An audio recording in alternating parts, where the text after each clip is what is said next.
quan hi ha aigües tranquil·les, doncs a mesura que va passant els dies, tota aquesta turbulència i tota turbolesa va precipitant i es queda sobre la superfície del fons.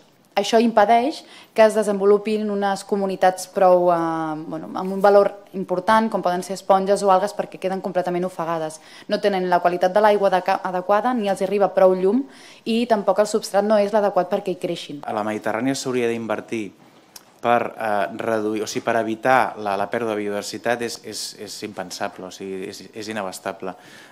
Només et diré que només hi ha el 2% del perímetre protegit i aquest 2%, el 80% no té pressupost. O sigui, estem parlant que tots els espais marins protegits que tenim, sobretot a la zona nord de la conca mediterrània, estan sense pressupost en aquests moments. Les platges del municipi del Prat de Llobregat evidentment no tenen cap problema i molt menys mediambiental. De fet, un dels valors afegits del municipi del Prat de Llobregat és justament el bon estat de conservació de les seves platges a nivell no de serveis, sinó de l'espai natural que engloben. Tenen un sistema dunar molt ben preservat, tenen molta zona de nidificació de molts ocells i moltes aus, i ha sigut gràcies justament a la contaminació del propi riu.